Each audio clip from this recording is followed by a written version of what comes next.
Это вечерние новости, в студии Анастасия Кобызева. Здравствуйте. Вот главные темы. 20 лесных пожаров тушат в Якутии. Специалисты Федеральной авиалесоохраны применили взрывной способ и метод искусственного вызывания осадков для ликвидации очагов. Начало учебного года не за горами. Сколько детей в Якутске пойдут в первые классы и хватит ли для них мест в школах? Якутяне затоптали поле с подсолнухами ради красивых фотографий. Теперь вход туда может стать платным.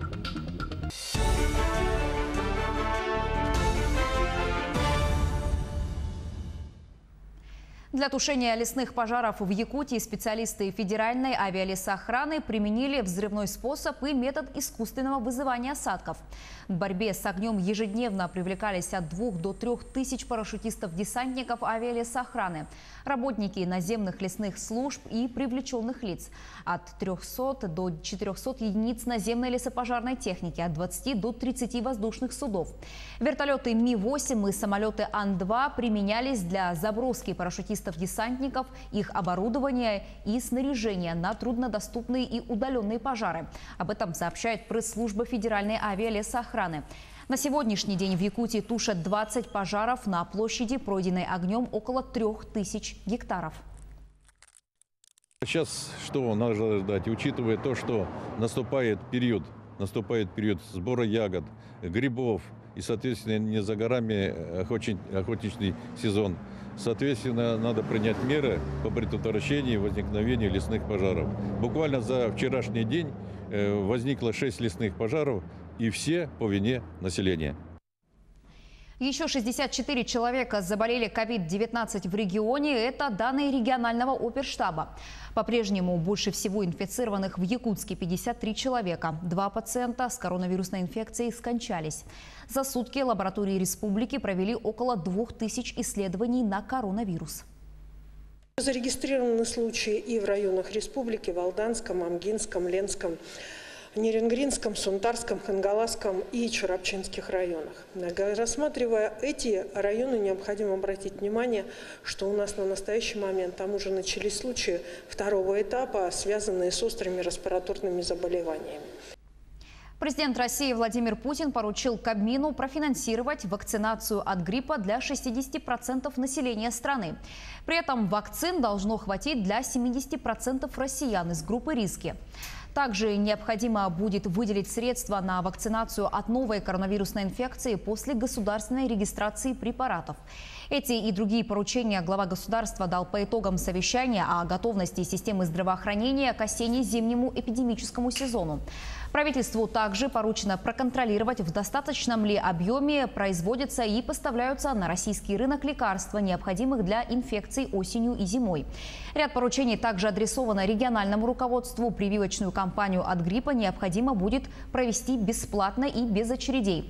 То же касается и диспансеризации населения. Согласно поручению, необходимо будет утвердить соответствующие планы, графики и создать условия для дистанционной записи граждан. Многие россияне рискуют столкнуться осенью с более тяжелым течением коронавирусной пневмонии. Такое мнение высказал директор Санкт-Петербургского НИИ эпидемиологии и микробиологии имени Пастера Арек Таланян. При этом он исключает возможность повторного введения режима самоизоляции. По его словам, весной жесткие ограничения были нужны, чтобы выиграть время в борьбе с неконтролируемой эпидемией и нарастить мощности здравоохранения. Эксперт также предположил, что те, кто встретился с COVID-19 раньше, имеют шансы на менее тяжелое течение заболевания в случае заражения, чем те, кто жестко соблюдал карантин. Переходим к другим темам. Президент России Владимир Путин направил Александру Лукашенко поздравительную телеграмму в связи с его победой на выборах президента Республики Беларусь.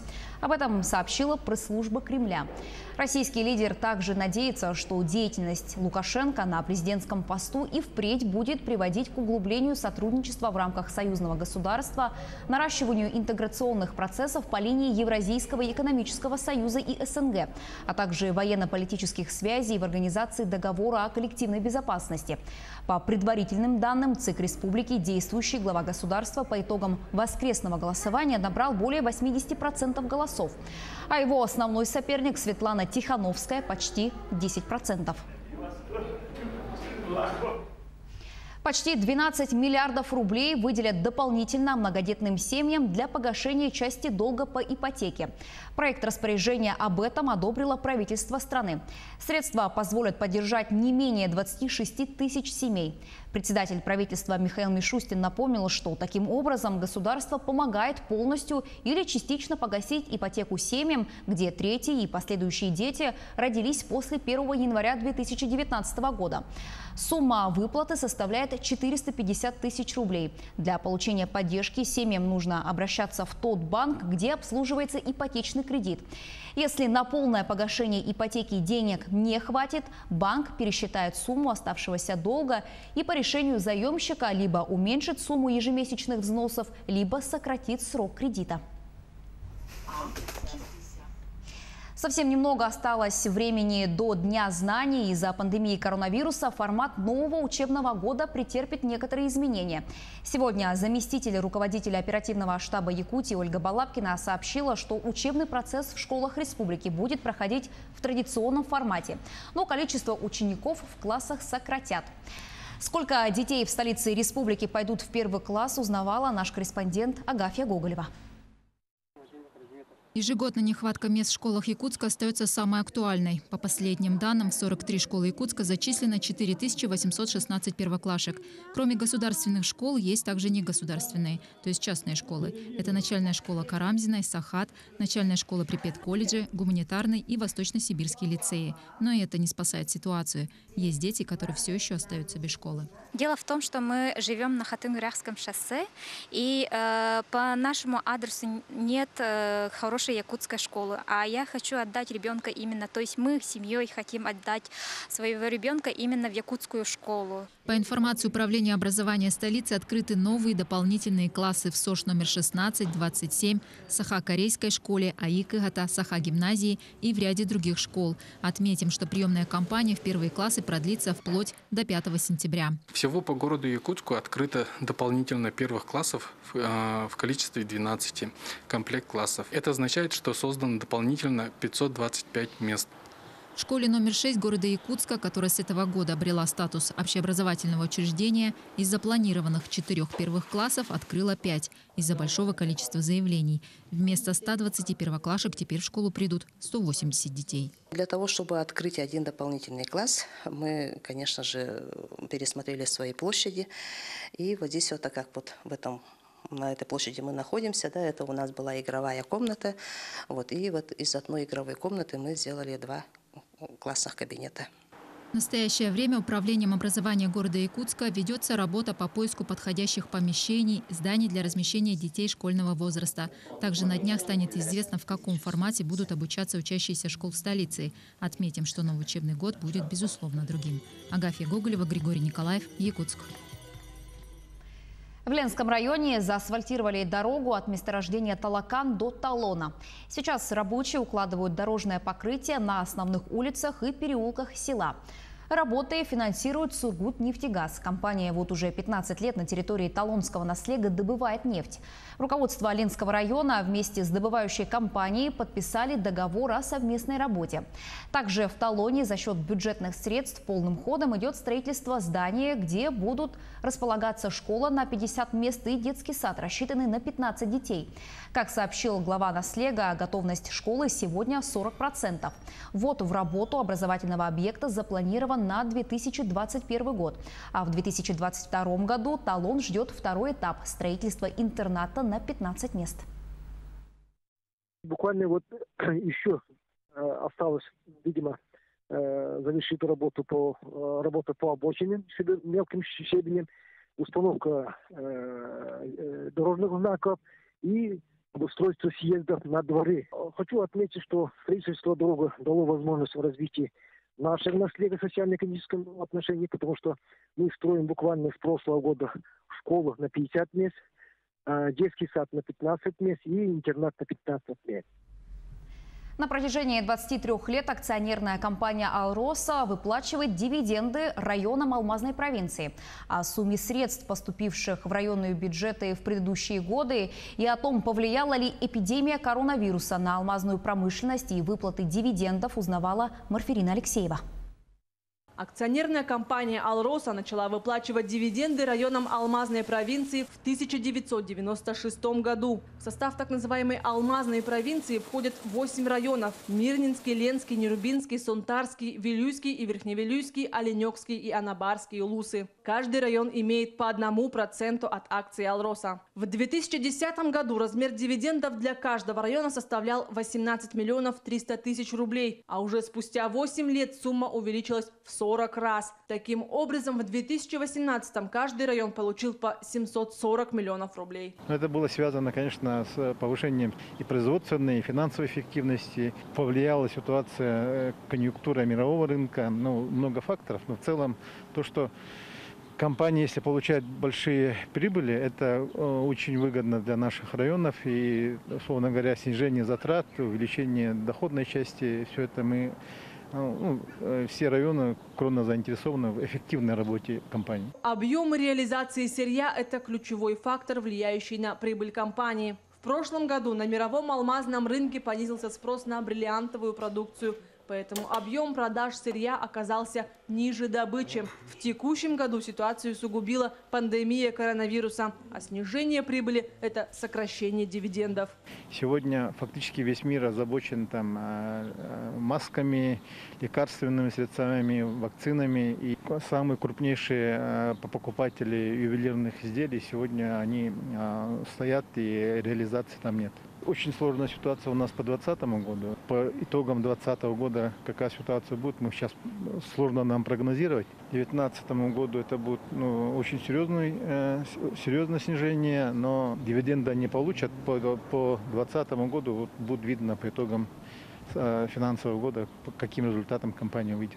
На что вкладывают средства от дивидендов, компания не прослеживает. Утверждением этих расходов занимается районный совет. Однако компания имеет отдельные договора о социально-экономическом развитии с Нерубинским и Оленёкским районами. В рамках этих договоров районы получают дополнительные средства. По Нюрбе мы выплачиваем в год 324,5 миллиона рублей. Оленёкский район получает 100 миллионов рублей в год.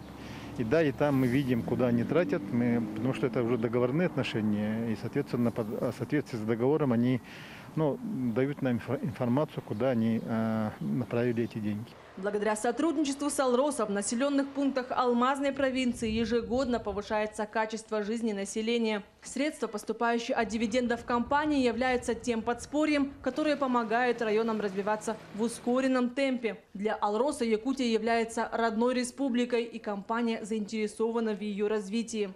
После выхода из кризиса, как восстановится производство и рынок, «Алроса» продолжит свою работу во благо всех якутян. Марфирина Алексеева, Артем Алексеев, Мирный. Вход на знаменитое подсолнечное поле в Хангаласском районе может стать платным. Об этом сообщили сотрудники Якутского научно-исследовательского института сельского хозяйства. На днях в социальных сетях распространились фотографии с растоптанными посевами. Подробности в сюжете Саргаланы Неустроевой. Подсолнечники с 2009 года выращивает сельхозпредприятие «Экоферма Туймада» в качестве добавки корму для скота и лошадей. Тем не менее, свою популярность поле приобрело 2 года назад. Сейчас для заветного фото к подсолнухам съезжаются со всех близлежащих районов. Однако выращивают эти посевы исключительно с практической точки зрения. Уже с 20-х чисел августа начнется сбор урожая на корма для сельскохозяйственных животных. Культуры выращивают на испытательном полигоне Якутского научно-исследовательского института сельского хозяйства. Ежегодно ученые сеют здесь пробные семена и испытывают продукцию на питательные свойства. Интерес составляет не только подсолнечники, но и редкие для региона однолетние кормовые культуры. Это и кукуруза, суданская трава и даже амарант. Однако в этом году возникла угроза срыва эксперимента. Как сообщают сотрудники института, каждый день к полю съезжаются десятки желающих сфотографироваться на фоне цветов. туристы у нас именно они не вредят, а вытаптывают наши поля, опытные поля. Это в прошлом году, если у нас было более-менее вытаптывание за счет того, что производственные посевы были высеяны агрофирмой «Немигю», вот около поста ГАИ вот, на трассе. А в этом году у нас очень много наплыва туристов. Мы боимся, что после этого, когда ломают ограждение, корову, сельскохозяйственную, крыс, крупный рогатый скот, если съедят, вытаптывают, то у нас, конечно, достоверных результатов не будет уже. Впрочем, проблему хотят решить весьма предприимчивым способом – установить плату за вход на поле. Но уже в следующем году, сейчас на носу сбор урожая. Однолетние в основном несложные. Посложнее будет многолетние травы садить. По уходу надо сорняки убирать, поливать. 20 августа мы уже должны все это собрать на силос и на сенаж. Как бы то ни было, вовсе запрещать приезжим фотографироваться на фоне цветущих растений никто не планирует. Говорят, понимают, в Якутии не так много подобных мест, близких к столице республики. И все же уважать труд людей и аккуратно относиться к чужой собственности в таких обстоятельствах не просто обычная вежливость, но и необходимость. Саргалана Неустроева, Григорий Николаев, Немигюнцы. Наши корреспонденты продолжают следить за развитием событий. Оставайтесь на нашем телеканале.